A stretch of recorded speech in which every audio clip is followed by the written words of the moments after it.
Back at PAX East in March, I said I was intrigued by the release of the GTX 980 Kingpin from EVGA due to the announcement of the Titan X. There was a lot of discussion in the comments as to whether or not this card would end up being worth it compared to the potential price increase of said Titan X. Well, now the Titan X has been out for a while, let's see how it stacks up.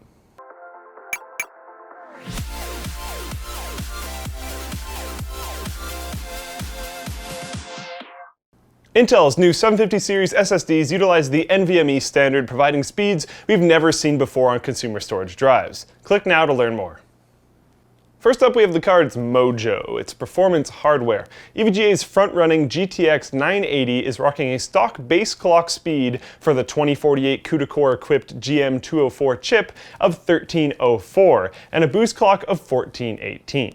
EVGA has increased the standard setup of 4 GB of 256-bit GDDR5 memory by 10 MHz, resulting in an effective 7,010 MHz compared to the reference card's 7,000 MHz. The unboxing experience of a Kingpin card is usually quite awesome, and this was no exception.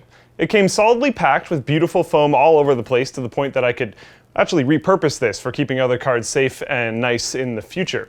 For standard accessories, if you have a driver DVD which you can throw away because you can just download it from the NVIDIA website, a multi-language manual, an OC guide, and a whole bunch of other pamphlets and papers and whatnot. It also included a small army of adapters, including mini DisplayPort to full DisplayPort, mini DisplayPort to HDMI, mini DisplayPort to DVI, VGA to DVI, dual Molex to 6-pin, and 8-pin to dual 6-pin. The Kingpin is massive, as it should be, standing a fair amount taller than the rest of our other kind of reference style GPUs. The backplate is absolutely beautiful and should fit in amongst basically any design scheme. It even has little cutouts to feature some of the badass looking hardware on the back. Also, you may notice that it mostly calls itself classified all over the cooler, but never fear. There's a little cutout on said backplate revealing the Kingpin branding on the PCB. Now, EVGA expects people to be interested in water cooling this card. And because of that, they did something that may seem a little weird at first, but it's actually really cool. Taking a look at the I/O, you can see there's a DVI port, an HDMI port, and 3 mini display ports, and nope, that's it. No full-size display port. And specifically, all of these are on one line, which is awesome, because if you water cool this card, you can turn it into a true single slot card due to no I/O being on the second row. Freaking cool. The cooler features dual 100mm double ball bearing fans with 11 blades each just above an extremely large heatsink, rocking 5 massive straight heat pipes and 1 bendy one. It features EVGA's Memory and MOSFET Cooling Plate Plus, which they claim will reduce memory temperature by up to 7 degrees Celsius and MOSFET temps by up to 8 degrees Celsius. The MMCP comes in 2 pieces, so if you plan on cooling the GPU directly, you can continue to use the MOSFET cooling part of it. A nice touch. EVGA claims that their ACX 2.0 cooler will perform 26% cooler and 36% quieter than a reference card, and in our testing was able to impressively keep this card at a relatively cool 70 degrees while overclocked and under heavy load. We still don't have an acoustic chamber yet, so I can't tell you exactly how loud it was, but even when we made it suffer, it wasn't very annoying and it was relatively quiet all the time. Yes, that was essentially the same result that we had with the classified 980, which is unsurprising as it's essentially the same cooler. This is beastly enough that EVGA has the fans not even running while it's below 60 degrees straight from the factory. If you want to learn how to do this on your own, check out Linus's video here. The Kingpin takes 2 8-pin power connectors and 1 6-pin power connector, along with a beastly 14 plus 3-phase fully digital VRM, sitting on top of a super solid 12-layer PCB. If that wasn't enough for you, they also have a 3-stage BIOS switch, including normal, overclocking mode, and LN2 mode, along with thermal sensors, onboard voltage checkpoints, EVBot support, and obviously the most important thing, full LED color control, allowing you to color match it to whatever your build theme may be.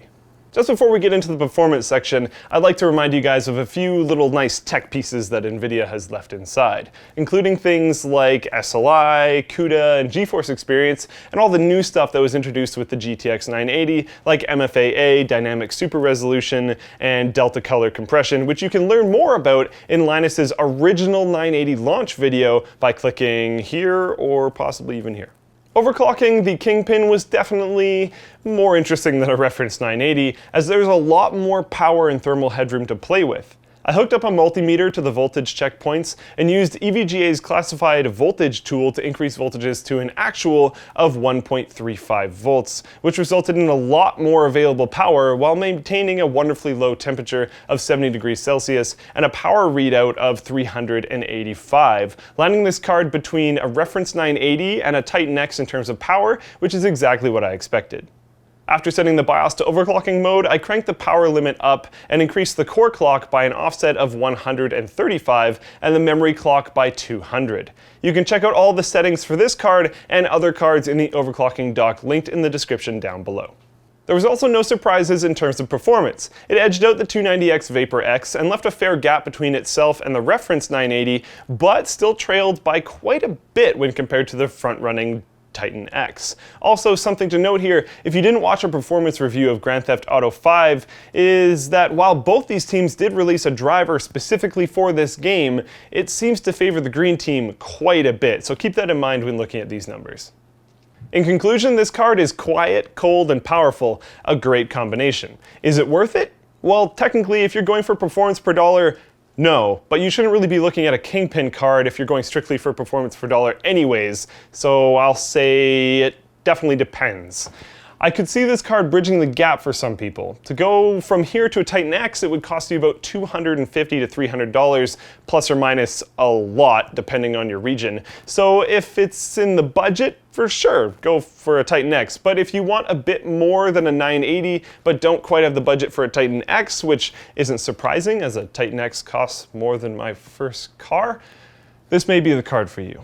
Alright guys, do you guys think this card slots well between a 980 and a Titan X? Well, it is a 980, so above a reference 980 and a Titan X? Let me know in the comments down below. Like, dislike, subscribe, share, follow, any other buttons that might be around the video. In the description, you can see things like cool Linus Tech Tips shirts. I think we're finally going to have an actual Linus Tech Tips branded one soon, so that could be cool. Also in the description, you can see the overclocking doc and various other things. Over on the forum, you can comment there and I'll have a much higher likeliness of actually reading it.